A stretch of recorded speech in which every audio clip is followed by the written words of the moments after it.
SMC ওরসালাইনের নিবেদিত 13টি প্রশ্নের আজকের অতিথি একজন সুন্দরী অভিনেত্রী এবং বহুবিধ প্রতিভার অধিকারী নাফিসা। আয়শা না নাফিসা? আমার নিকনেম নাফিসা। কোন নামে বেশি মানুষ ডাকে, আয়শা না নাফিসা? নাফিসাটা বেশি ডাকে। নাফিসা এইরকম নামে আমাদের গত 12-15 বছরে অনেকগুলো অ্যাক্ট্রেস ছিল। হ্যাঁ, সেক্ষেত্রে এক নামে যখন অনেককে হয়ে যায় এবং তারা সবাই যখন মোটামুটি একই সমসাময়িক হয়, অনেক ঝামেলা হয় না? না, আমার সমসাময়িক আসলে কেউ নেই। আমার আগে সিনিয়র একজন ছিল, নাফিসা জাহান আপু। ওনার বাড়িও কিন্তু আমাদের নরসিংদীতেই। সো আমার কাছে ঝামেলা মনে হয় না। ওকে, তুমি তো কোনো একটা কম্পিটিশন থেকে বোধহয় আসছো। না, আমি কম্পিটিশন থেকে আসিনি। আমার জার্নিটা শুরু হয় আসলে এমনি নর্মালি জার্নিটা আমার শুরু হয়। আমি মিডিয়াতে আসার পরে একটা কম্পিটিশনে অ্যাটেন্ড করেছি। কি ছিল সেই কম্পিটিশনটা? Miss international glam icon. এটা তো বাংলাদেশের না? না, এটা ইন্ডিয়াতে হয়েছিল। তুমি ইন্ডিয়াতে গিয়েছিলে? হ্যাঁ। সেখানে কি সব দেশের নারীরা অংশগ্রহণ হ্যাঁ, করেছিল? প্রায় ওখানে 50টা দেশের মতো নারীরা ছিল। কোন কোন দেশ উল্লেখযোগ্য?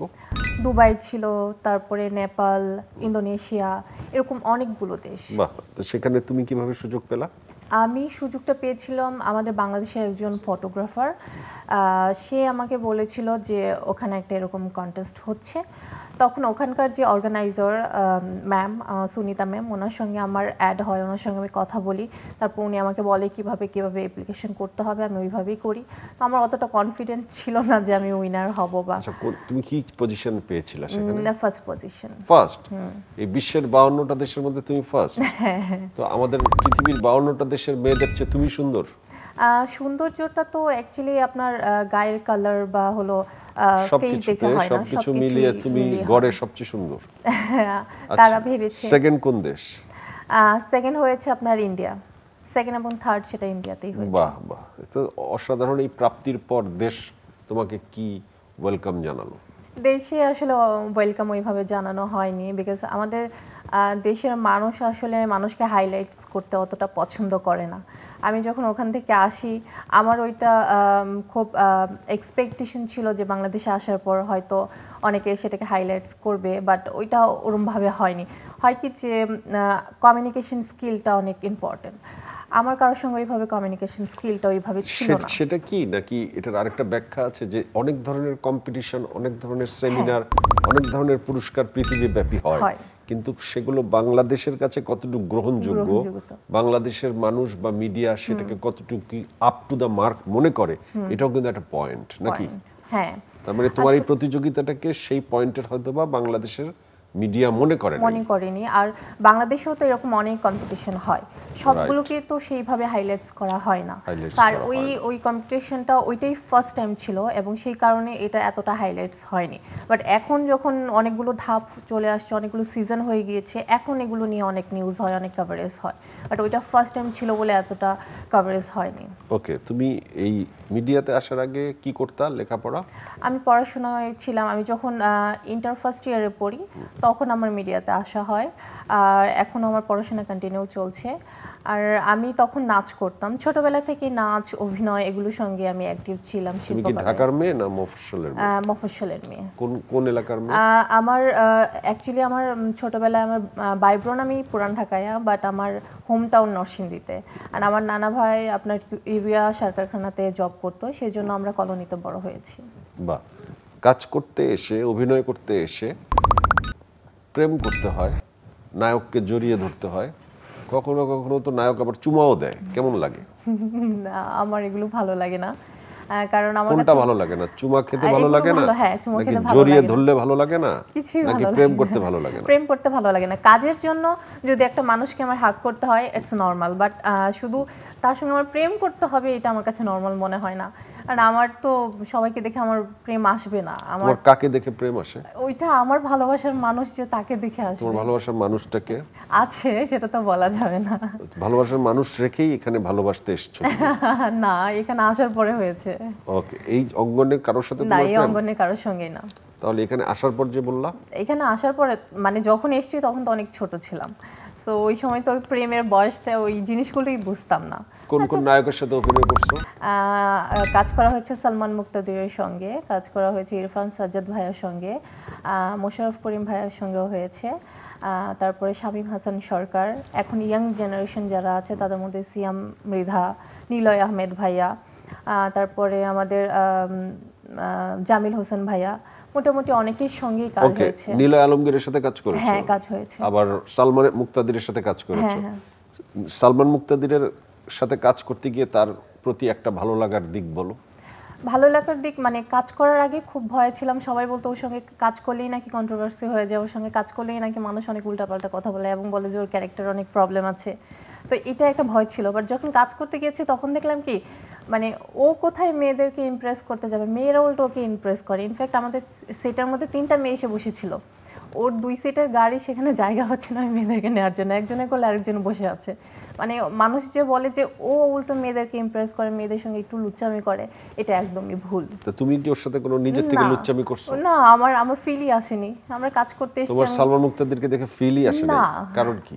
আমরা কাজ করতে এসেছি, আমার সহকর্মী সে, আমার এখানে শুধু। তোমার কি ওইখানে সালমান মুক্তাদিরের জন্য যে 2টা মেয়ে আসছিল তাদেরকে দেখে ফিল আসছিল? নো। তাহলে কারে দেখে ফিল আসে? আমি ফিল আসার মতন তখন পরিস্থিতি ছিল না, কাজের এত প্রেসার ছিল। নিলয় আলমগীরের সাথে কাজ করার একটা ভালো এক্সপেরিয়েন্স বলো। এক্সপেরিয়েন্স হলো ভাইয়া খুব হেল্পফুল, অনেক হেল্প করে। আপনার ধরেন যখন আমি ওনার সঙ্গে কাজ করেছি তখন তো একদম নতুনের দিকে, আমরা একটা সিরিয়াল করেছি, বিশাল বড় একটা সিরিয়াল, তারপরে আমি অনেকগুলো কাজই ভাইয়ের সঙ্গে আমার হয়েছে। তো সেই সময় হলো আমি সব থেকে ছোট ছিলাম এবং কিছুই বুঝতাম না অ্যাক্টিং এর, বাট ভাইয়ার আমাকে অনেক হেল্প করতো যে কিভাবে ডায়লগ। জায়েদ খানের সাথে যদি তোমার বিয়ে হয়, বাসর রাতে কি কি গল্প করবা? ও মাই গড, 2টা গল্পের কথা বলো। আমি বিয়ে করতে চাই না নাকি? ধরো ঘটনাক্রমে হয়ে গেল, এখন বাসর রাতে 2টা কথা বলবা তোমার নিজের থেকে। আপনি এত ডিগবাজি দেন কেন? গেল 1 2 2। আচ্ছা, আপনি হিরো হওয়ার চেষ্টা করেন। সে তো হিরো না, এরকম মানে নেগেটিভলি হিরো কেন হতে হবে? যেমন আমাদের শাকিব খানকে সবাই পজিটিভলি ভালোভাবে নেয়, ওনাকে দেখলে সবাই কেন হাসি ঠাট্টাই করবে? ওনাকে দেখলেও তো সবাই প্রাউডলি বলতে পারতো যে আমাদের বাংলাদেশের হিরো জায়েদ খান, এইভাবে প্রাউডলি যেন মানুষ। ওকে, আমি কয়েকটা নাম তোমাকে বলবো, নামের পাশে তুমি তোমার তাদের সম্পর্কে কি ভাবনা চিন্তা এগুলো বলবা। বুবলি। বুবলি ভালো অভিনেত্রী, খুব ভালো ম্যানার। পরিমণি। সুন্দরী। অপু বিশ্বাস। গুণী অভিনেত্রী। নুসরাত ফারিয়া। ও, ভেরি স্মার্ট। আরিফিন শুভ। আমার পছন্দের হিরো। সিয়াম। খুব ভালো লাগে। সুদর্শন। আফরান নিশো। আফরান নিশো গুণী অভিনেতা। তমা মির্জা। সুন্দরী। তুমি তো ছোট ছোট ছোট ছোট উত্তর দিয়ে পার পেয়ে গেল। এবার তুমি হোস্ট, আমি গেস্ট, প্রশ্ন করো, আমি উত্তর দেব।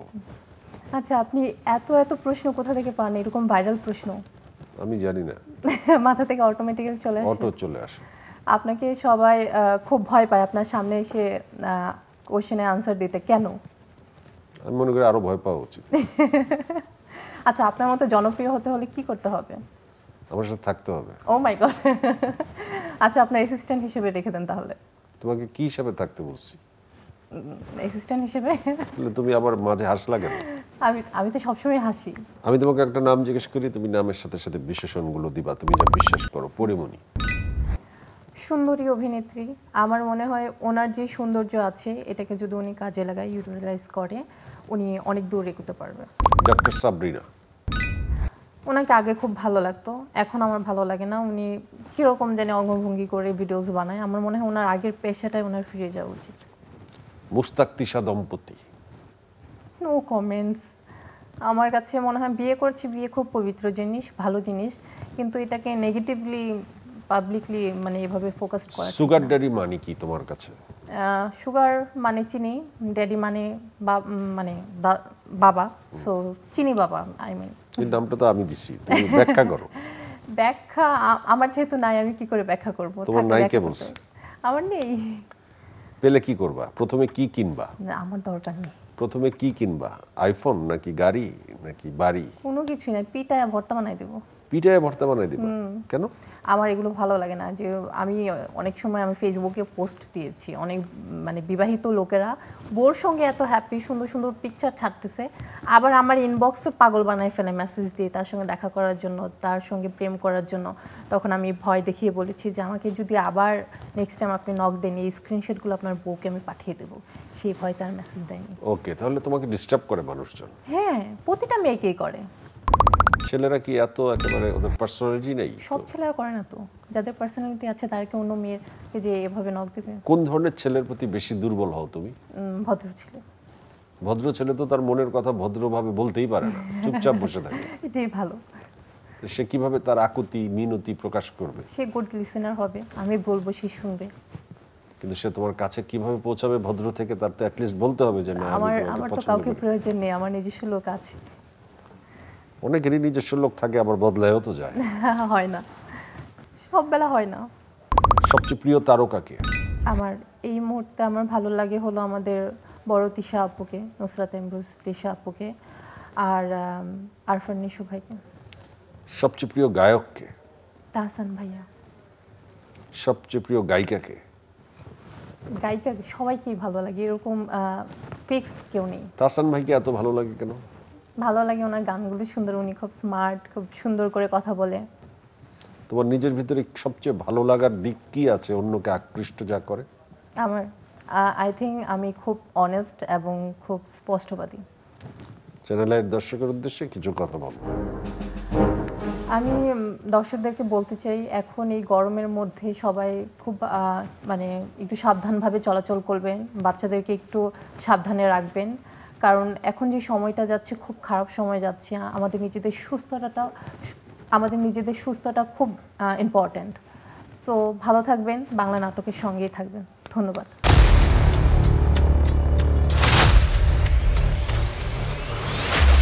আমার মতো আপনারাও জানেন ডায়রিয়া সহ যে কোনো পানি শূন্যতায় আমার আস্থা এসএমসি রোড স্যালাইন। কেনার সময় প্যাকের গায়ে এসএমসির লোগো দেখে কিনবেন। এসএমসির ওরসালাইন।